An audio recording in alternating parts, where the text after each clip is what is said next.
Good afternoon and welcome to Talking Business with the Institute of Chartered Accountants of Barbados, or ICAB. I'm Lisa Padmore, Chief Executive Officer of ICAB. This week, Barbados hosts the IDB Invest Sustainability Week, being held for the first time in the Caribbean. The event is designed for the private sector and offers a high-level marketplace to unlock investment opportunities, forge partnerships, and drive sustainable growth. On today's episode, and with the Sustainability Week 2026 being held at the Wyndham Grand Resort, we want to share why sustainability reporting in financial statements is no longer optional, even for small island economies like ours. For many, sustainability sounds like a global or a big company issue. But in reality, for small island developing states, it is deeply tied to economic survival, financial stability, and access to investment. Small island states like Barbados are among the most vulnerable to climate shocks. Hurricanes, rising sea levels, and water stress all directly impact our economy.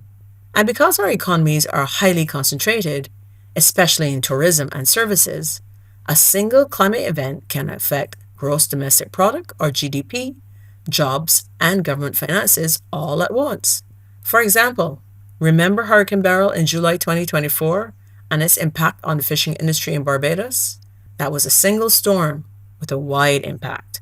So when we talk about sustainability reporting, we are really talking about making these risks visible in financial decision making.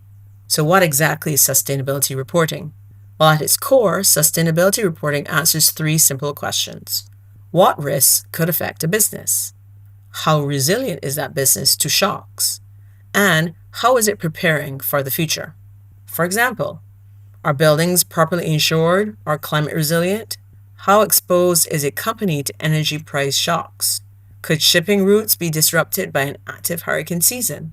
These are not environmental questions. These are financial questions.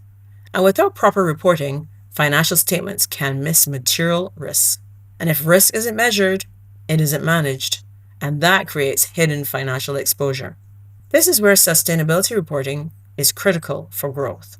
International investors, banks, and institutions like IDB Invest are increasingly directing capital towards transparent, climate-resilient projects. Barbados is actively pursuing renewable energy and battery storage procurement, resilient infrastructure, and climate financing initiatives. But to access this funding, countries and businesses must demonstrate strong governance, credible reporting, and measurable impact.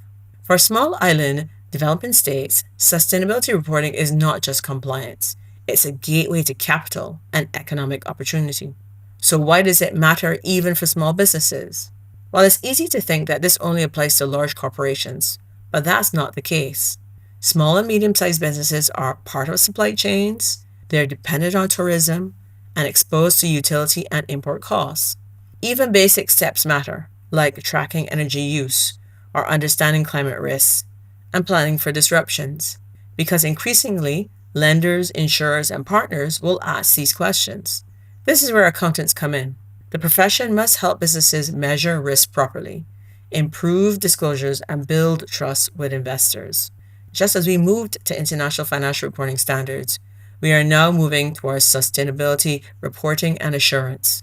For Barbados and small island developing states more broadly, this is not just a technical shift. It is a resilient strategy. Finally, sustainability reporting is not about trends or optics. For small island developing economies, it is about protecting economic stability, attracting investment, and preparing for an uncertain future. Because ultimately, what gets measured gets managed, and what gets reported gets funded. I'm Lisa Padmore, and this has been Talking Business with ICAB.